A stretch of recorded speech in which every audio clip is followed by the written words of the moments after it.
Greetings YouTube, once again it is I, your most humblest of dudes. Today we are going to be learning how to do samosas.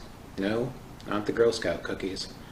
No, we're talking about the Indian samosas, little vegan potato-filled pockets of deliciousness and wonderful. Today we're going to start by turning on our oven to 400 degrees, we'll worry about that later. We're going to take one fairly large potato, either russet or Idaho, your choice, it doesn't really matter. We're going to cut this potato into 1/4-inch pieces. It doesn't have to be exact, but you want it roughly about the size of a pea. More on that later.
Once your potato is cut, we're going to sprinkle some garam masala on top of it.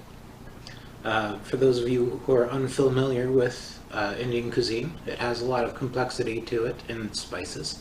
And if you've ever watched a show on YouTube about cooking Indian food, you'll probably run into somebody telling you that if you really want to make it nice, you should make the garam masala yourself. Well, here's the deal.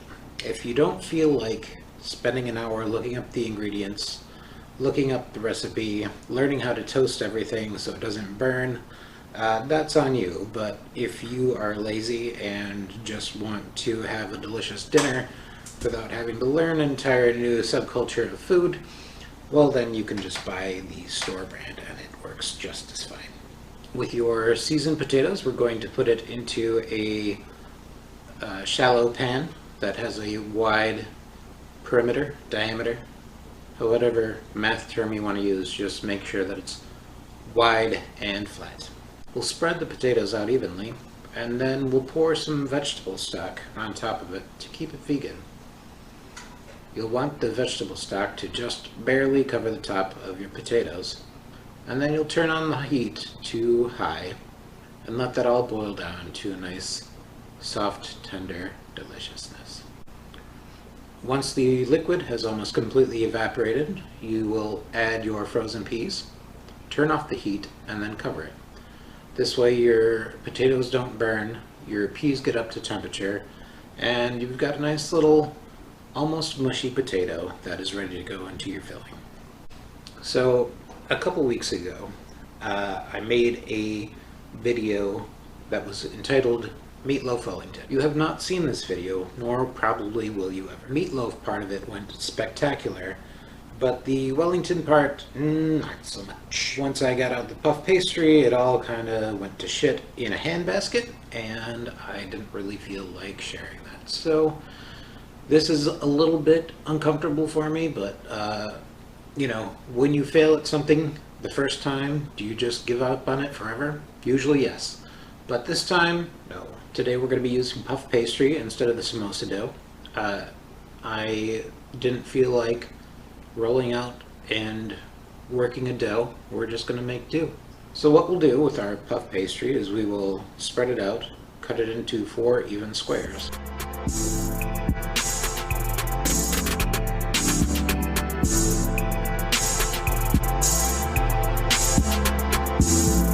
Take one and make it into kind of a cone.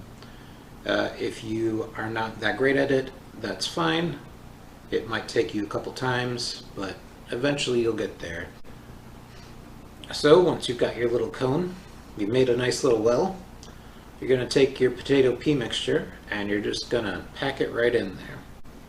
Most important thing is that you've got a nice tight sealed seam and that it stays closed. As long as your puff pastry stays sealed, you are disco. So fill it up, seal it off, place it sealed side down, your flat baking sheet, and rinse and repeat. Just fill up as comfortable as you are filling up and seal it off. I'll show you first a way that I did it without taking too much risk and filling it up, and then a second time where I was a little bit more confident and filled it up pretty well, and it actually ended up looking kind of like a samosa would if you made it normally. Once your puff pastries have all been filled and are ready to go, we'll just throw that directly into the oven. You will not apply an egg wash, because if you apply egg wash, it's no longer vegan, is it?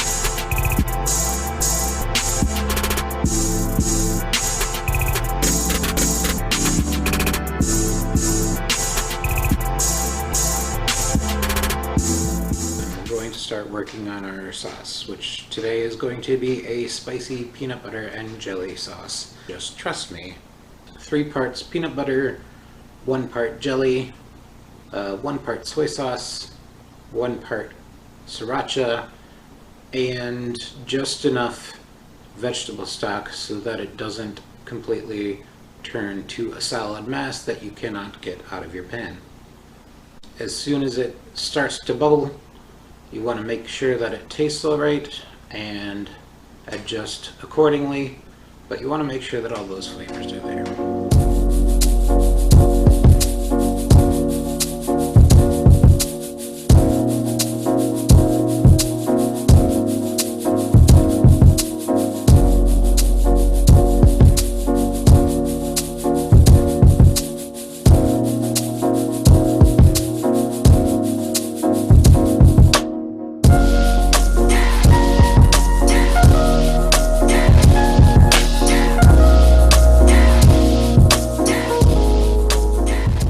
Sauce is ready and your puff pastry is turned a nice golden brown.